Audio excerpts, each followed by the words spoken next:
We are deep and wrapping up this week, the greatest salesman of the world or in the world. And we are on scrolls 5 and 6, if I am accurate in my assessment and my reading. So that being said, guys, as always, it's your room, not mine, client. I see your mic is hot. So I'm going to go with the judgment that you are ready to chat on one of these two scrolls. The floor is yours. Yeah, in going through that scroll, I think I'm in 5.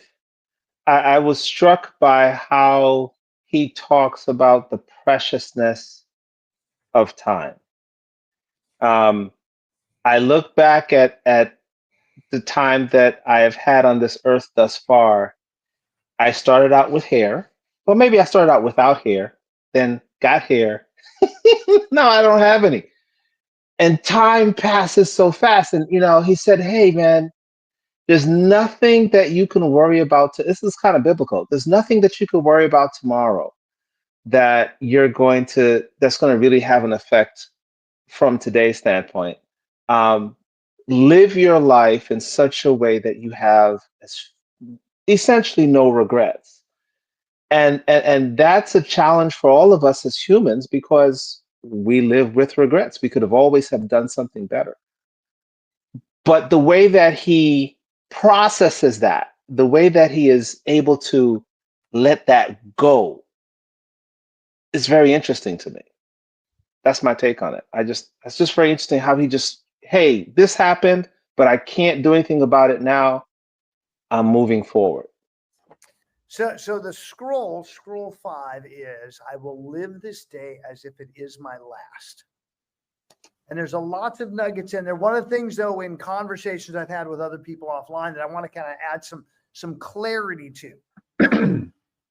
How would you behave today if it was your last day? If you knew ahead of time it was your last day? Now, a lot of times that goes to the activities I would do. I would shift, and I get that.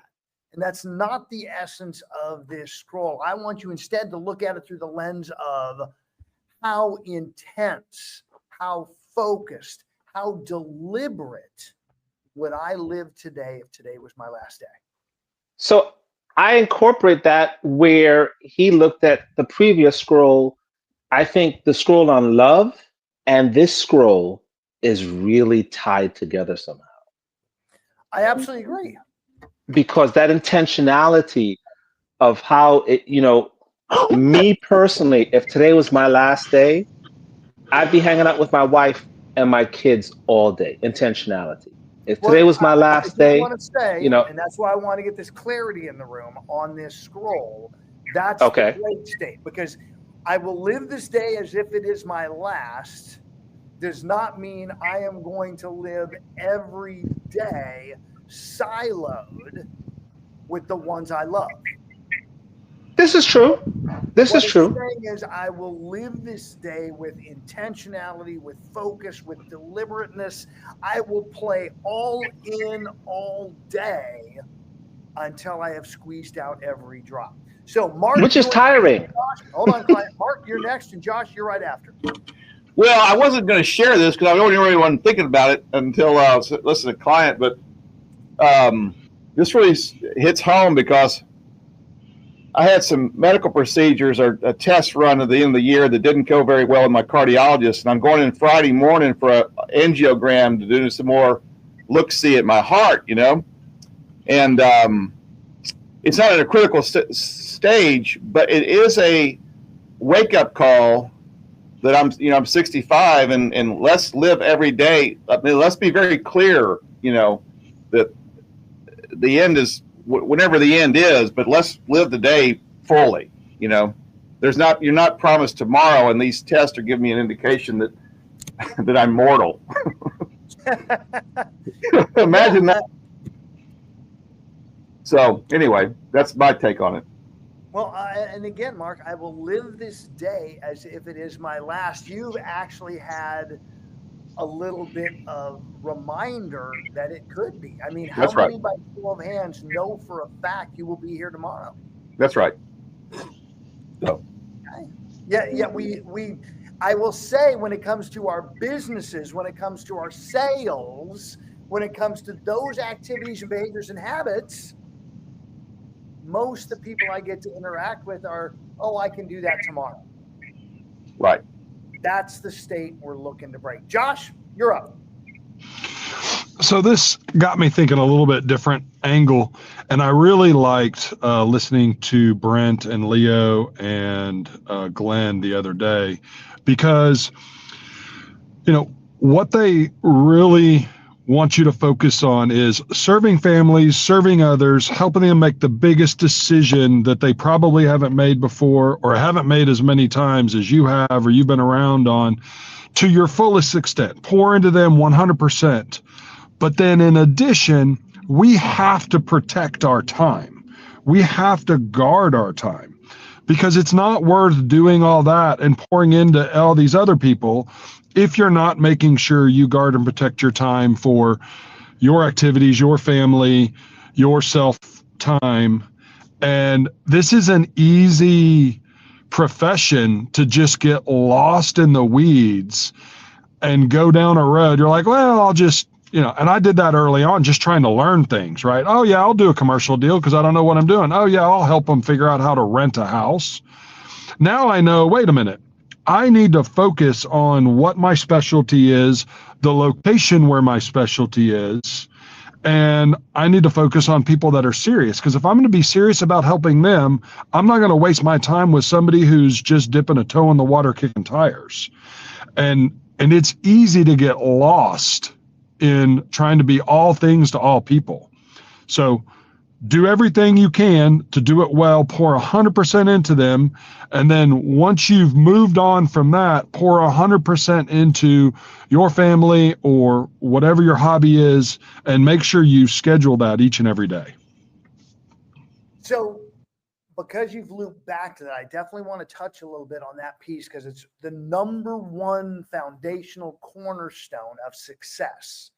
And that is the calendar, the schedule, and living that. And I'll talk high level, and we can do an entire training on it if you guys want. If you do, throw it in the chat. Let's see how many people say, and I'll put it on the calendar, take 30 minutes on my calendar to teach you guys how to do it. But you start big picture first. I have a yearly calendar up on the wall, and in July, I'll get next year's already. And we go with God, ourselves, family, then business. You guys have all heard God, family, business around. Well, I've discovered if you don't take care of yourself first, you can't take care of family very well either, can you, Mark? So that's why that's the slight tweak. And you start big picture and then come down. And so on your daily calendar, as Josh is saying, you should have that spiritual time, prayer, meditation, scheduled, block, maybe part of your morning checklist. You should have that health time, meal planning, diet and exercise built in. You should have that family time without the week. Again, mealtime can be part of that. Date night can be another. And once those blocks are in, then you schedule the business. And you absolutely should be scheduling your business time as well. Your days should be planned. You will live this day as if it is your last because you planned it. If it was your last day, you wouldn't be winging it. You'd have a plan. If you knew today was the last, your day would be scheduled, organized. You would make sure it was a full day before the night came. I want you guys playing at that level. What else you guys pulling from this chapter or scroll 6?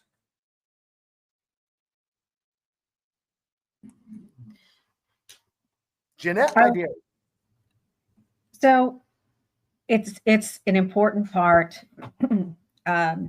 Forgetting yesterday, neither will I think of tomorrow.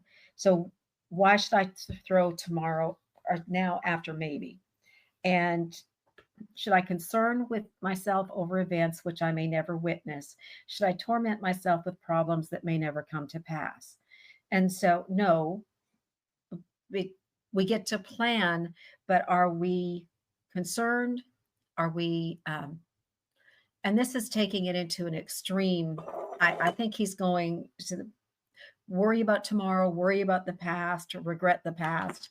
Those things, those things take our time. They don't fit into living our day as if it's our last.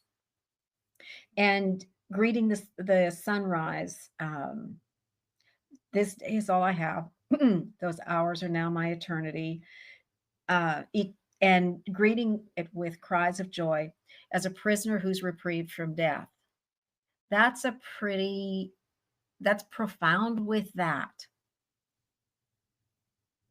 And it's the value that it puts on that day is the next line. I have but one life, and life is not but a measurement of time. So when we have a dream, when we have a vision, it's not an accident. It's there to be nurtured and developed, because to tell every one of us has something that the other needs, and that dream and vision is part of it. And because of those dreams and visions, that's why we're here today, helping each other to get better. That's already how valuable it has been to us. I will That is treat, profound. That is very profound. I will live this day as if it is my last. And I love Jeanette bringing in the not tomorrow, not yesterday. You guys may or may not be able to read that. So my word for the year is presence. That's really what this is speaking to. Being present in the day, in the hour, in the minute, in the moment. That means no more multitasking. No more, oh, I'm going to be here pouring into my heart and becoming a reader and becoming a communicator while I'm over here surfing the web. I'm going to listen to this podcast or this video and take it in while I'm doing this other activity. Now, if you're walking, I guarantee you can listen to something and walk. I'll give you that. But anything that truly divides your focus, we avoid that. Now, the other thing I'm watching you guys avoid, and so I want to make sure we kick into, is the next scroll, because that's a fun one. Today, I will be master of my emotions. Kind of a critical one to truly be successful. Shara, I see your mic is hot. Either direction you want to go, the floor is yours. Well, I love 5, and that tomorrow is buried with yesterday. But 6 is pretty powerful also. You know, we recognize that we awaken with moods. And I will master these emotions so that each day will be productive. And I thought it was really interesting. I will make my own weather. You know, I have my own economy. If you turn off the news and you don't listen to what's happening in the world, it's a lot easier to build your own economy or create your own economy. And he's already made declarations or decrees. He knows where he wants to go. So when weak is he who permits his thoughts to control his actions. So your thoughts will either make you or break you. What you think about, what you fill your mind with. That's what we're doing here on this mastermind. Strong is he who forces his actions to control his thoughts. So he writes out the declarations. If I feel depressed, I will sing. So these are things that you could repeat every day, depending on the emotion that you have. But I think one of the more profound things is, you know, that there are things that we recognize that will pull us down, but there are others which approach with a smile and the hand of friendship, and they come also to destroy me. Against them too, I must never relinquish control. And that's where, yeah, I think we talked about this a little bit, complacency. When we're comfortable, as you know, we've been in this amazing market for so long, as you know, we've had these prolonged careers and have things that worked. Now we also have declarations and decrees and a blueprint for when we get comfortable, For if I overindulge, I'll think of past hungers. If I feel complacency, I will remember my competition. So this is like writing out exactly what we're going to do to not fall prey to thoughts or emotions. And then once we get to a certain level, to not forget where we came from, that we can continue to build that legacy. This is our moment in the previous scroll in chapter 5. This is our moment to build our monument. And I believe that's a legacy, not to steal from our family or rob the food from the table by falling prey to those emotions or thoughts. I will be master of my emotions. So one of the things that Coach Russ shares with all of you on a regular basis is I give you a pass on your first thought. And by the way, it's the thought that triggers the emotion.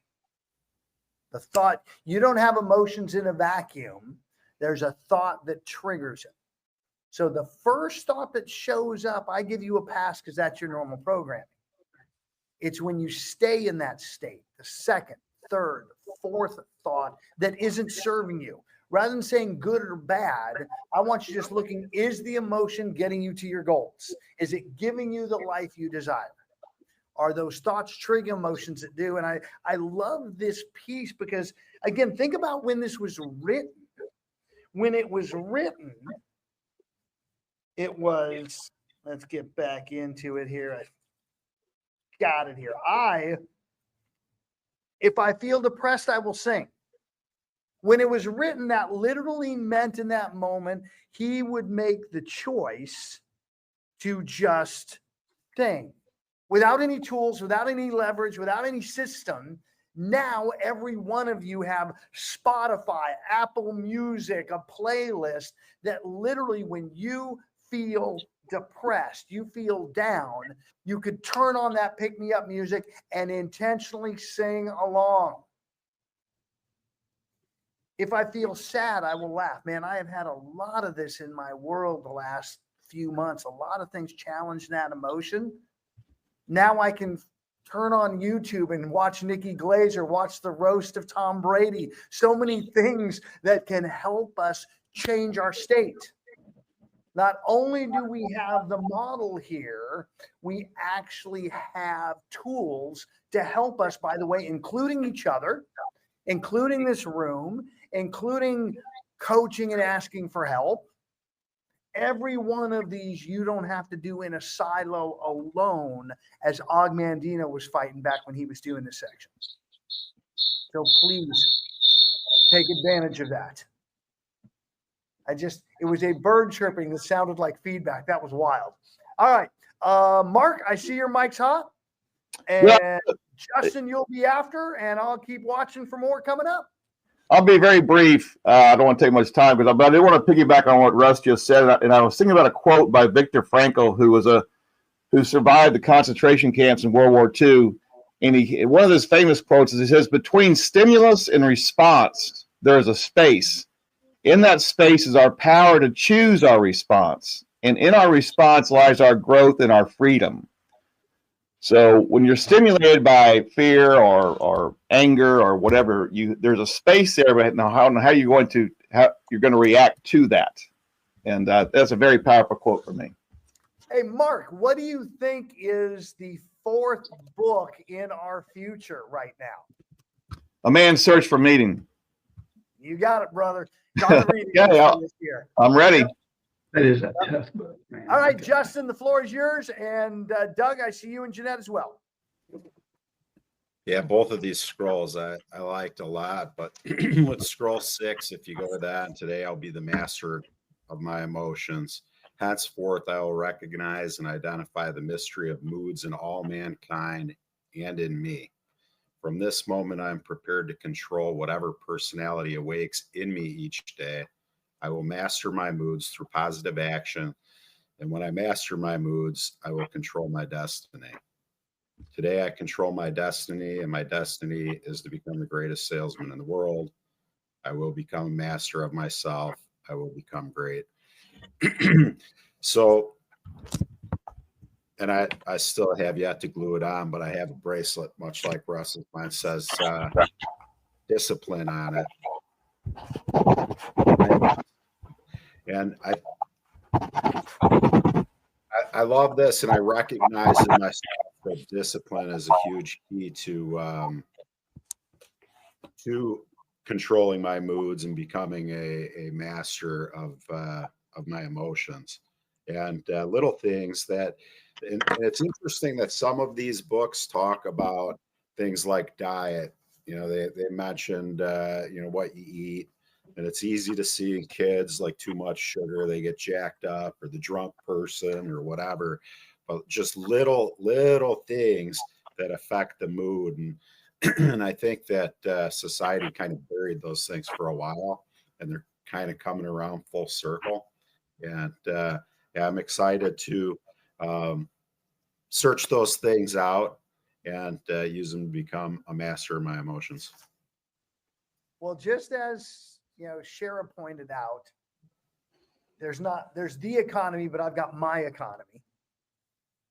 There's the society, and we've got our society.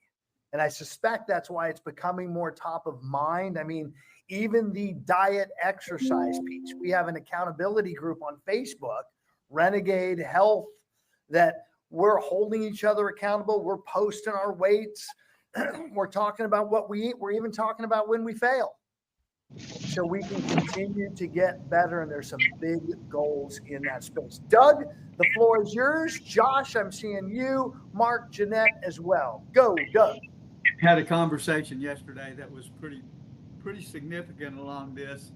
The person was saying how when you've got somebody that's really angry at you and they're just going off and they're yelling and screaming, if you in your mind sing happy birthday to them, you can't be mad at them. It's a way of controlling overreaction from somewhere and getting yourself a chance to get back to level again, so that you can have a correct response. I thought that was pretty interesting. It wasn't in the book, but I thought it was. Can you Well, I repeat think that? Absolutely that's a right on fabulous target one. with controlling your emotions. Yeah, that's a fact. And the fun one now, Doug, is Jeanette can start singing that to you aloud, and you'll both start laughing. It'll be a break state on if there is a challenge. And I know, Doug and Jeanette are the only couple that ever have communication challenges, so no one else needs to leverage that, right? Mark and Sarah, they're the only ones. Josh, Kelly, Josh, the floor is yours. I am so glad right now that Kelly is not on most of these calls. I just tell you, if she started singing happy birthday to me when we were in a fight, I'd be like, man, I'm going to kick Russ's ass. I have a reason to text her. Oh no, not thanks. out loud. Appreciate that. So what that 6 scrolls got me thinking about controlling your emotions so often. And this is a business that is just overcome in rejection, right? So for all these guys, all these great shooters, all these great putters, you see all the shots they make, you see all the putts they make. You don't see all the shots they miss because it's not on the highlight reel on SportsCenter. But man, if you're going to have a lot of makes, you're going to have a lot of misses. And you have to have a very short memory. I mean, the best time to pick up the phone and call somebody else is right after somebody hangs up on you, like midstream. Like you cannot, absolutely cannot hang on that emotion. You cannot hang on rejection. I used to love it when people would go through a dry spell in the car business, because I'd be like, man, the next 4 people you're going to talk to, they better watch out, because they ain't going to know what's going to hit them. And so it's a numbers game, like you always tell us. The more conversations you have, the more homes you're going to sell. But the good news is the earlier they hang up in the phone call, the more time you have to spend with somebody else. Josh, I love that you're saying this. I haven't been speaking up much, but I'm going to tell you this. There is a mindful part of my business that says, I don't want to work with everybody. I want to work with the people that really want to work with me and see my value. And if they don't, adios. So it's in my heart, it's a grateful moment. Not everybody is somebody I want to work with. Yeah. That's powerful. And I also like what you said, Josh, having a short memory. I am going to take that with me. That is very powerful, because when you take into consideration what we're talking about with, you know, having that time and compartmentalizing in such a way that we're moving forward, we cannot afford to. It is literally expensive to our existence to dwell upon settings that do not, as Russ would love to say, do not serve us. That short memory, I'm going to write that down and I'm going to process that. And I want to add another one on top of that for you guys, is having someone else that you can reach out in the moment that will help you with the reframe. By the way, you may not even know that. I freaking had a round of golf last week. I shot a 148.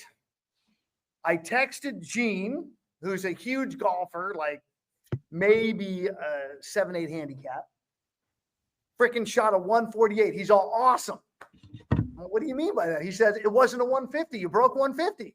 And it was a great humorous reframe of me getting back into this sport and just letting go of it and moving on. So you need both of those in your life. Carrie, you're here. You got the mic hot. We got 1 minute. Let's go. Oh, I wasn't participating. Sorry. Well, then you just did. Jeanette, you're up. Let's go. Okay, got something that is so unexpectedly useful. A fake belly laugh. It doesn't matter what mood you're in. You fake a belly laugh, you can't stay. You cannot stay unhappy. I don't know what it is. I can't tell you. All I know is that it just changes things. And so if you're having a problem on the phone, fake it. Just do a belly laugh. I don't care what it is. It's amazing.